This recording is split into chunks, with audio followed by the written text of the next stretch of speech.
23 de novembro de 2021, os trabalhos da consulta pública para atender os requisitos legais para a implantação do Rodoanel Metropolitano. Esta é a 7ª audiência pública do projeto Rodoanel.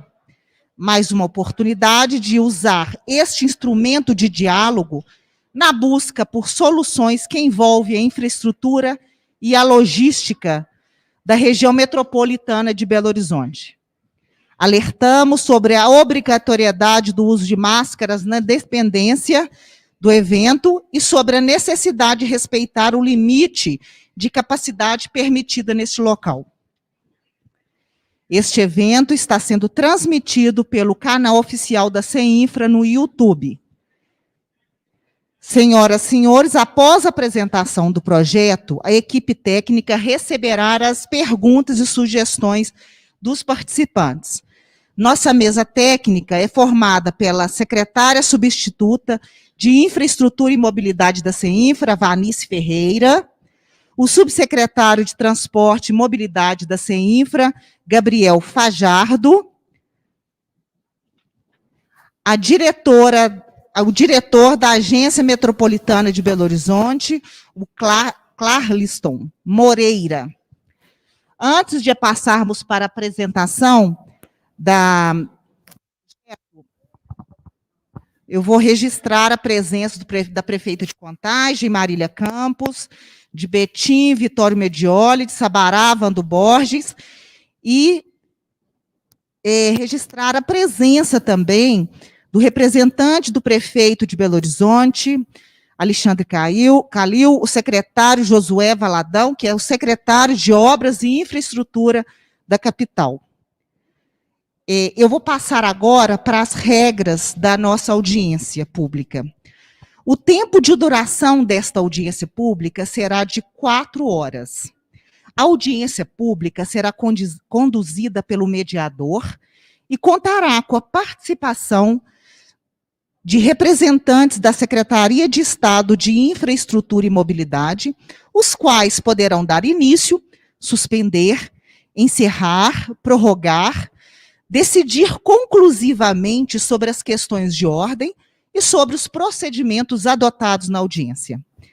Para assegurar o bom andamento dos trabalhos, o mediador da audiência poderá conceder e cassar a palavra, além de determinar a retirada das pessoas que perturbem a realização da audiência. O mediador da sessão fixará o tempo para as manifestações orais, tendo em conta o número de inscritos, não ultrapassando o limite total de 4 horas de duração de toda a sessão de audiência. A manifestação oral se dará observando a ordem de inscrição para a manifestação. As manifestações orais sobre a matéria serão consideradas desde que o autor ou seu representante tenha registrado sua participação na inscrição para a manifestação oral até o momento do encerramento da referida inscrição e esteja presente no local no local do pronunciamento do mediador. Contribuições que não versarem sobre projetos dessa audiência não serão considerados. As manifestações serão registradas de forma a preservar a integridade dos seus conteúdos e poderão servir de subsídio ao aprimoramento da proposta. As manifestações que não foram respondidas durante a sessão pública, em razão da indisponibilidade temporal, poderão ser formalizadas por escritos ao e-mail rodoanelmetropolitano@infraestrutura.mg.gov.br, nos termos do regulamento da consulta, e terão suas respostas divulgadas ao final da consulta pública. As contribuições recebidas serão analisadas quanto ao seu eventual aproveitamento e os resultados desta avaliação integrará o relatório final da audiência pública, que será disponibilizado no sítio eletrônico da CEINFRA e da unidade PPP do Governo de Minas. Integra a nossa mesa também, que acabou de chegar, a chefe de gabinete da CEINFRA, Carolina Vespúcio.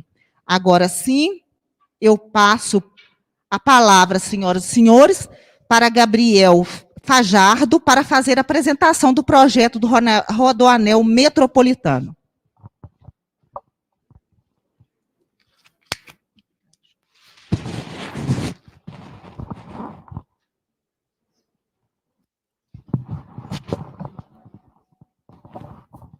Bom dia, alô? Bom dia a todos, boa tarde a todos e a todas. Estamos fazendo, então, a 7ª reunião, audiência pública do projeto do Rodoanel Metropolitano. E antes eu queria chamar o vídeo do secretário Fernando Marcato, que não pôde estar aqui hoje por razões de saúde. Gente, boa tarde. Só alguns informes. A gente permitiu a entrada da capacidade de 160 pessoas, mas todas as pessoas que estão lá embaixo e quiserem ter fala terão possibilidade de subir e falar, tá? Só para deixar claro que não vai ser todos que tiverem interesse em se manifestar favoravelmente ou contra poderão vir aqui e usar o uso da palavra, ok? Então eu vou chamar o vídeo do secretário Fernando Marcato, que por motivo de saúde não pôde estar aqui hoje, mas mandou um vídeo para a gente poder assistir, por gentileza.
Bom, então, dando início aos trabalhos, inicialmente eu gostaria de cumprimentar a todos e a todas, cumprimentar os prefeitos, na pessoa da prefeita Marília, do prefeito Medioli, do prefeito Marcelo, prefeito também de Sabará, e dizer que nós vamos fazer uma breve apresentação do projeto, depois passar as palavras tanto para a apresentação e manifestação dos prefeitos, quanto também as manifestações públicas nessa audiência. Bom, como eu disse, essa é a 7ª reunião, audiência pública. O projeto do Rodoanel Metropolitano ele começou a ser realizado em fevereiro de 2020. Foram realizados diversos estudos socioambientais, econômicos, de engenharia, jurídicos, necessários para um projeto dessa envergadura. Essa modelagem inicial foi concluída em dezembro de 2020 e, a partir de fevereiro deste ano, começaram, então, as audiências públicas. Foram realizadas inicialmente 5 audiências públicas, uma em cada cidade, referência dentro de uma alça sul, alça sudeste, alça sudoeste, alça oeste e alça norte, e também uma audiência geral transmitida ao vivo. É importante registrar que essas audiências foram feitas numa época em que o Minas Consciente colocava o estado praticamente todo em onda roxa, e por isso elas foram realizadas no modelo híbrido. Logo depois, durante essas audiências, durante o prazo de consulta pública que ficou aberto por 85 dias, recebemos 750 contribuições para o projeto e, em especial, algumas sugestões de alteração de traçado.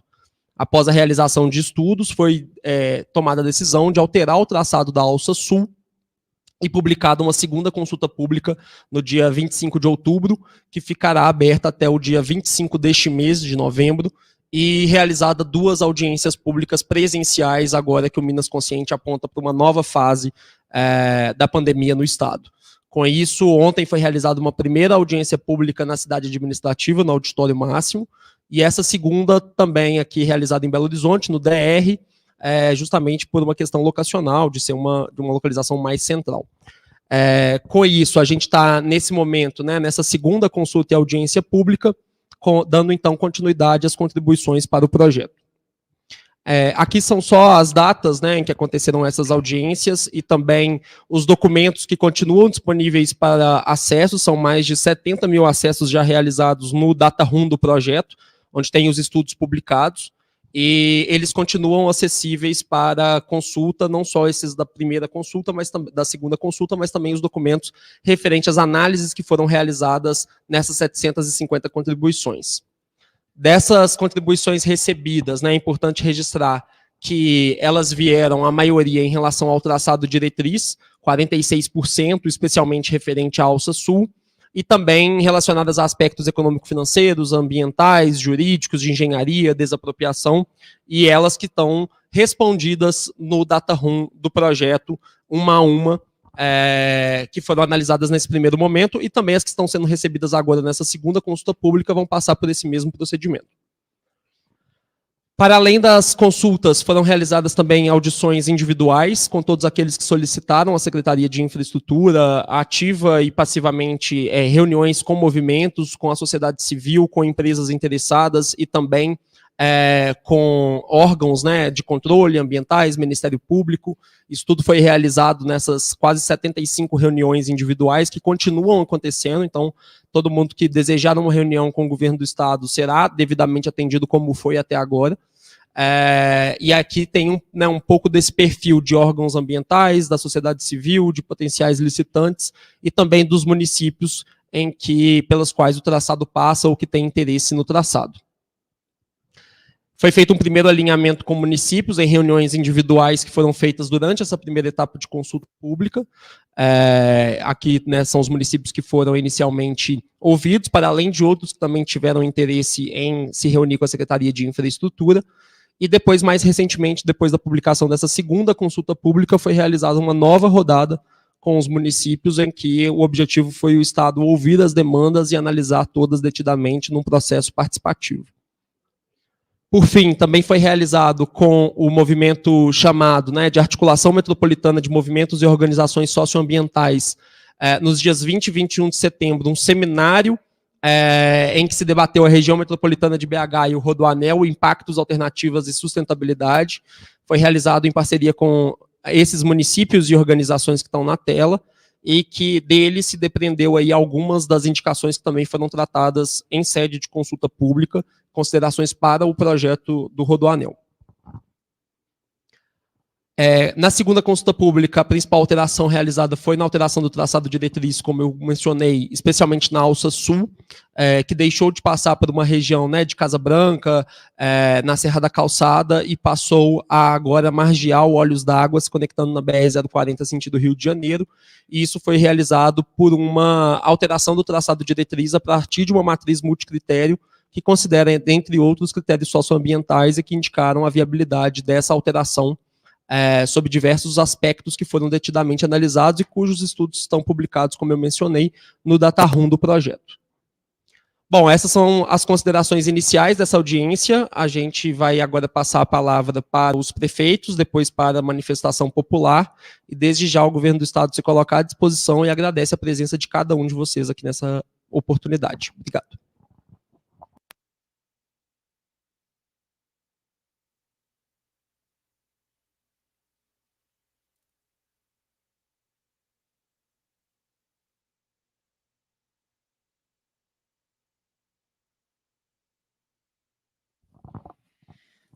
Senhoras e senhores, agora eu vou passar a palavra para o prefeito de Betim, senhor Vitório Medioli.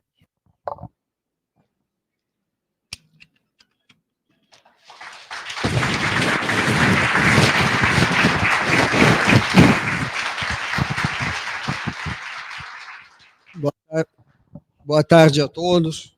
Funcionar. Boa tarde a todos.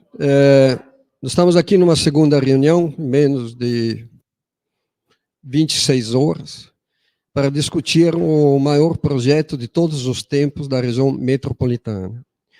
Um projeto que não teve, infelizmente, a participação dos municípios, foi apenas formal, mas não substancial. A análise do projeto se baseou apenas em dado de traçado, e é um traçado que é alarmante, porque gostaria que passasse aí a ver os traçados. Tem aquele apontador, não tem o apontador. Bom, nós temos aí um traçado vermelho, começando aqui em cima. Eu vou ter que me deslocar aqui para mostrá-lo.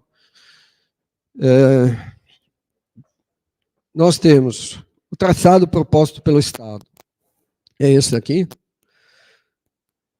Começa em vermelho, acaba em azul.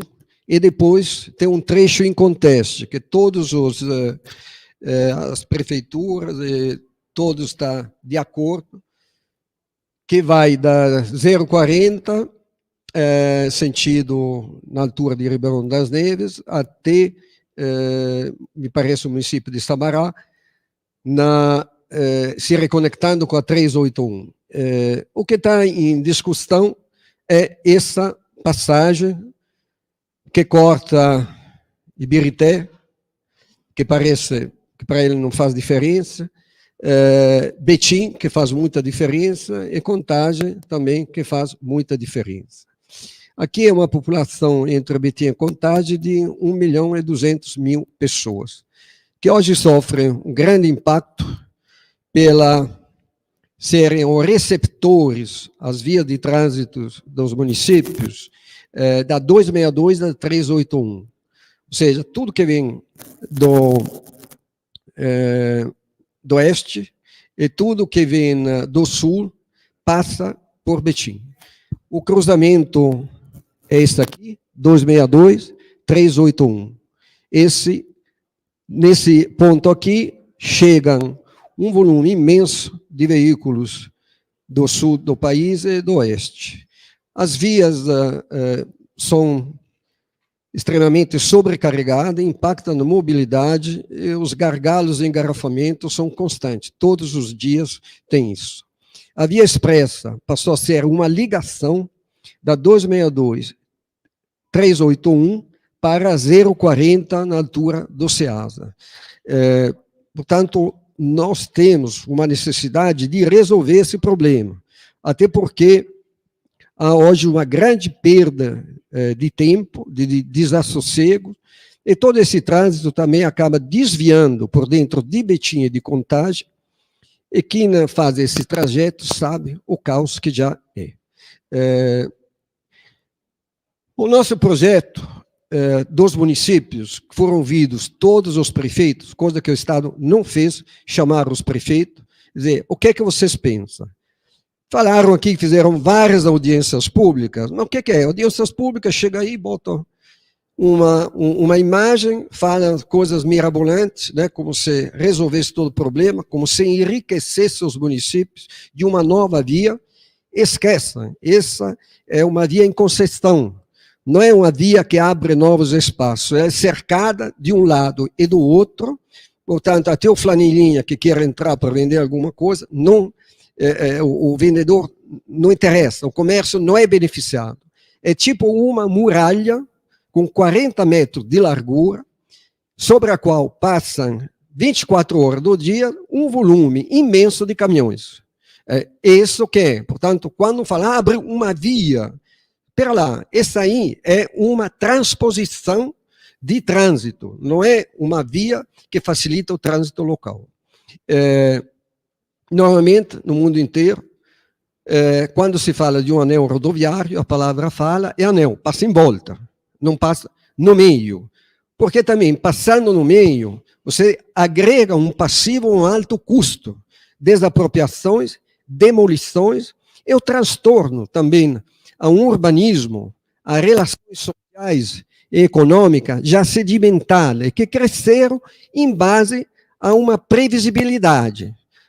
Passando em cima uma muralha, né, como foi, podemos chamar de Muro de Berlim, muralha chinesa, divide em dois a cidade. Dentro do projeto, em relação ao Betim, são 17 quilômetros que corta o município de Betim, prevê 2 transposições. Isso é um absurdo. Porque hoje você mora nesse bairro aqui, do lado de cá, você tem relações com o lado de lá, a transposição é aqui, você tem que andar 6, 7 quilômetros para voltar. Ou seja, aquilo que era a 200 metros, a relação com seus familiares, as relações de comércio, passa a ter um impacto brutal. Transporte público, como é que fica? Numa distância que era a poucos metros, vai virar quilômetros. E vai aumentar gasto de combustível, gasto de passagem e tumultuar as vias públicas. Tanto é por isso que no mundo inteiro que esses projetos passam pela consideração social e não pelo pedágio, porque é exatamente como mostrou aqui essas láminas do Estado, coloca como segunda preocupação o pedágio. Fizeram um estudo de pedágio para depois ouvir os municípios. E quem fala que essa obra tem que ter pedágio? Quem fala? Que necessidade tem? Além do mais, tem 3 bilhões da Vale, de indenizações. E tem 37 bilhões, muitos dos quais ainda não foram batizados, não foram destinados. Então, se faz uma obra e que essa obra vem de quê? De uma desgraça que devastou o Vale do Paraupeba. Vale do Paraupeba, cidade de Brumadinho. Tem algum benefício para a cidade de Brumadinho? Nenhum. Deixaram lá 272 mortes. Não tem hoje uma acessibilidade à região metropolitana, 381, é o fim do mundo, né? Brumadinho em relação a isso. Então, a preocupação é a modelagem, né? Tanto quem produziu esse projeto são empresas especializadas em fazer bom negócio por concessionárias. Ou seja, esse aqui é excelente negócio. Por quê? Está previsto colocar 3 bilhões da Vale, e por que não colocar 5? Porque falam que custaria 5. Pode pôr 5, né? Mas não custa 5. É bem abaixo, porque da análise técnica feita, os valores unitários estão muito acima daquele que é o valor hoje máximo da própria CEINFRA. Então, tem muitas coisas que não batem, entendeu? Se partiu para montar um negócio que privilegiasse grupos econômicos. E grupos econômicos estão muito bem representados na CEINFRA, né, dentro da própria secretaria. Inclusive, ontem, até saindo da audiência pública, né, eu recebi elogio de pessoas que trabalham lá e têm medo de falar a verdade e ser mandado embora. Mas isso aí, depois eu vou fazer um depoimento no Ministério Público, eu vou citar nomes. Agora, nós não podemos aceitar o impacto social. O impacto social foi o último a ser considerado. O pedagiamento, eles falam, quanto é a rentabilidade disso. Esse é o melhor negócio do mundo, porque vai fazer uma obra que custa 3 bilhões com 5, né? E depois 3 bilhões, já incluindo a margem de lucro, o BDI, tudo que você possa imaginar. Portanto, vai fazer uma obra com o dinheiro dos outros e fica 30 anos cobrando o pedágio. A obra também é subdimensionada, apenas 2 pistas, ou seja, já vai nascer com um problema. Mas o que vai acontecer? Para fazer a terceira pista, vai ser um acréscimo. Quem é que vai botar esse dinheiro? Dinheiro público. Ou vai encarecer o pedágio. Quem é que vai pagar o pedágio? O povo. Né? Portanto, há uma transferência de dinheiro para esses grupos econômicos, que, olha caso, todos eles são, a maioria deles, protagonizaram o escândalo do Petrolão, todos com atos de leniência, mostrando coisas escabrosíssimas que fizeram junto com a participação e a colaboração dos setores públicos. Portanto, é um absurdo. A ausência de um chamamento dos prefeitos para sentar e ouvi-lo, não para embrulhá-lo, né? Não é para embrulhá-lo e dá-lo de presente a estas empreiteiras. E nós, o povo, dificilmente entende, são lados técnicos. Vai ser daqui a 5 anos. A maioria da população hoje tem problema em colocar comida na mesa no dia de dar alimentação às suas famílias. Portanto, não, é um assunto extremamente técnico, que as prefeituras, com as suas secretarias, podem analisar. E nós não tivemos hoje, não fomos chamados na mesa de quem realmente decide. Também o governador pode delegar, né, a pessoa com poder decisório. As pessoas que estão sentadas aqui não têm nenhum poder decisório. Representam o governo. Se vocês fizerem uma pergunta, não vão te responder. Não assumem nenhuma posição. São apenas para um enfrentamento de audiência pública. Não tem...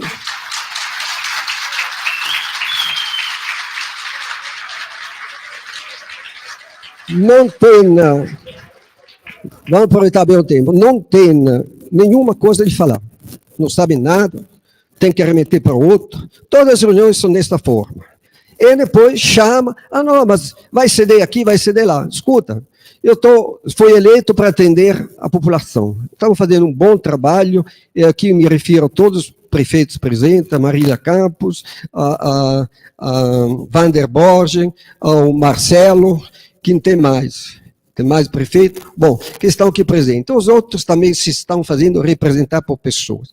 Agora, não se discute a maior obra de todos os tempos da região metropolitana, que vai ter um impacto por 50, 100 anos, sem colocar os pés no chão.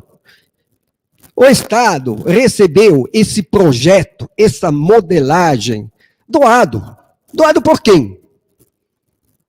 Por empresa que atende ao setor de concessionários. E por que partem já com a concessão e não como uma obra pública? Essa é obra pública. A concessão vem depois. E essa obra tem que ter um valor, né, proporcional às próprias referências da CEINFRA, não a outros valores muito maiores do que ela. Portanto, tudo é contaminado.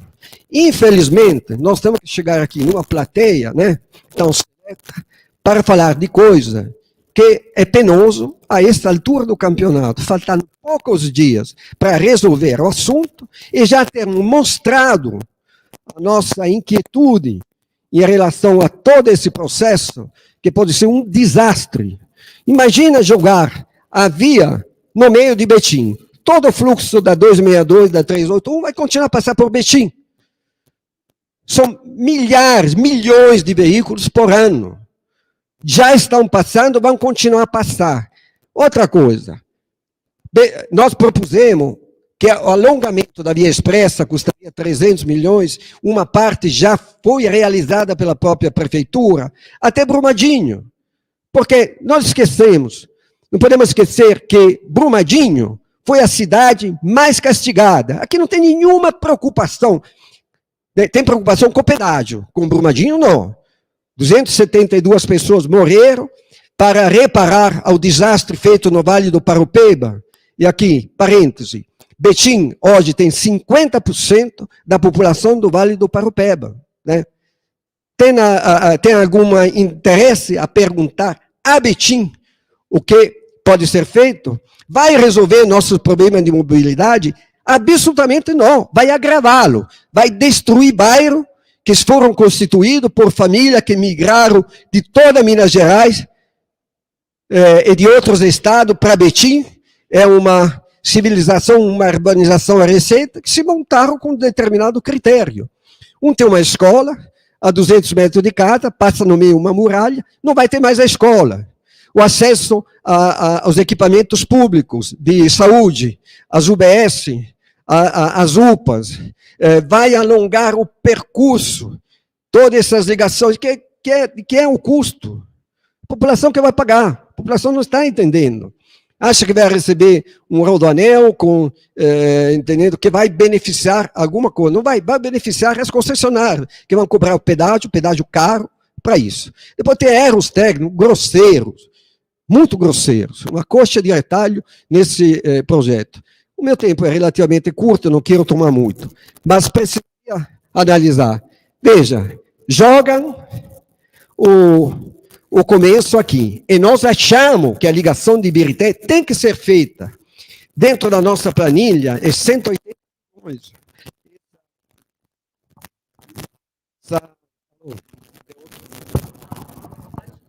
Alô? Tem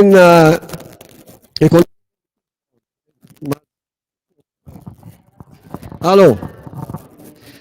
Bom, tem que ser feito. Tem um outro microfone.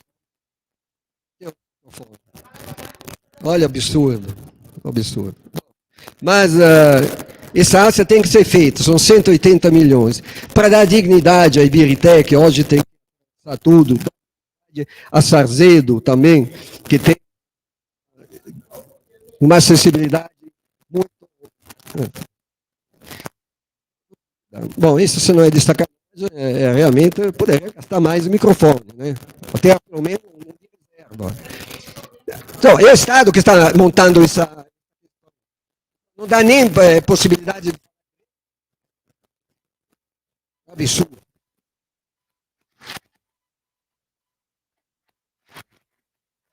Você vê que aqui o Betim continua devastado, a Contagem sofre consequências. É difícil, né?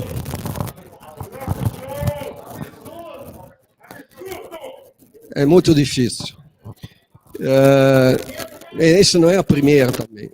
Bom, mas esse é o nosso pensamento. A ligação de Brumadinho é fundamental, a ligação de Ibirité é fundamental, são obras complementares que atingem 500 milhões de reais, nós temos todas as planilhas, podemos fazer com menos. Se fosse delegada ao município de Betim, essa obra de Brumadinho custaria muito menos.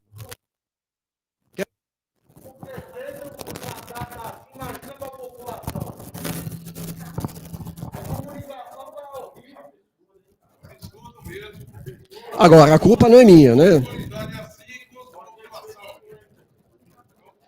Agora, deveria ser marcada outra, né? Num ambiente mais decente. Você não tem nenhum... Você tem apenas um microfone. Você não prevê que pode esse microfone falhar? Não pode. Essa é a competência do Estado. Essa é a competência do Estado de Minas Gerais. Imagina fazer uma obra do tamanho do anel, você não sabe nem prever uma audiência pública.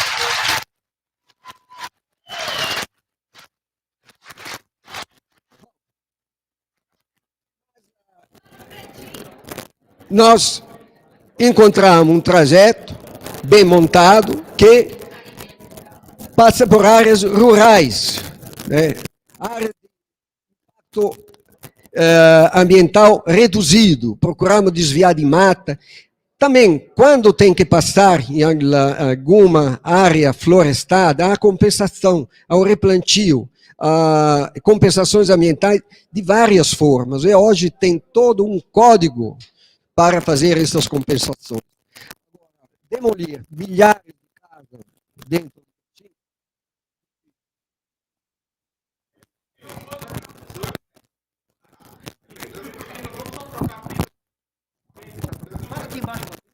Alô?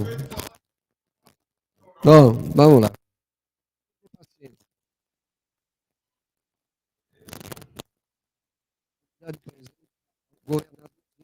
Um par de microfone, né?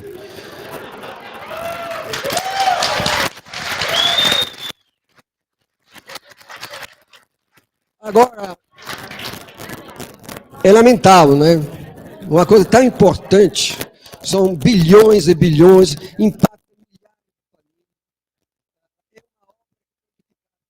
milhares. Isso é um típico exemplo também, televisão, daquele que foram reuniões. Lá, nada, empreiteiras que querem fazer uma obra com dinheiro do Estado e ainda cobrar o pedágio, e que se dane todo o resto. Portanto, nós somos contra, nós aguardamos que o governador se digne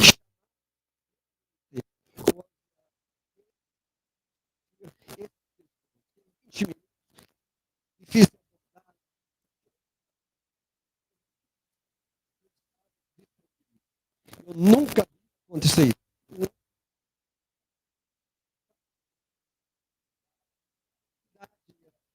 Os prefeitos depois terão como falar, obviamente, se coisa que não já suspender, busquem o microfone decente e vamos retornar. Concordam? Procure o microfone para poder falar.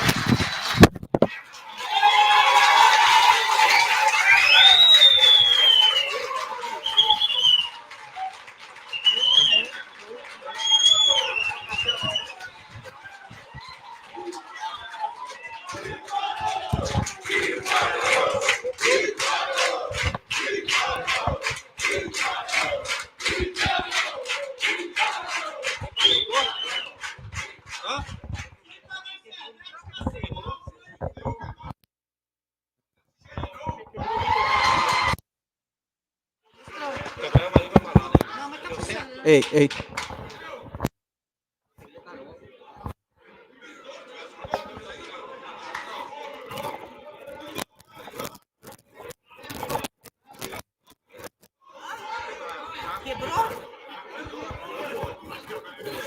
Alô?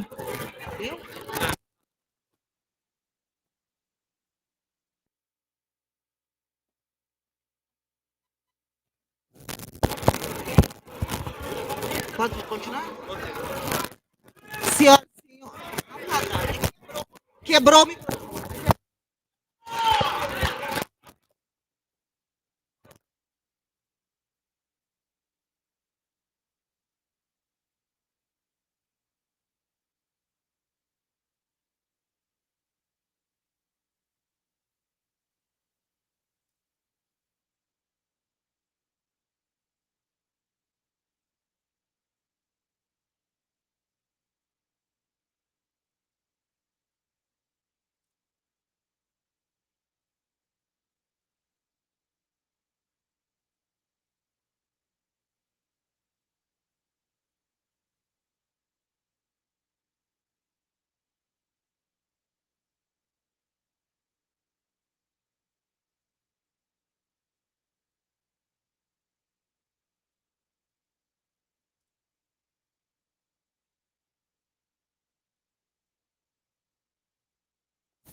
Alô?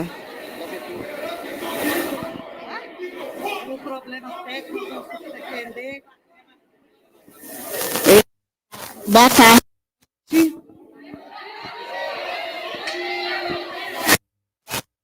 Em função de problemas técnicos, nós vamos ter que suspender esta audiência pública.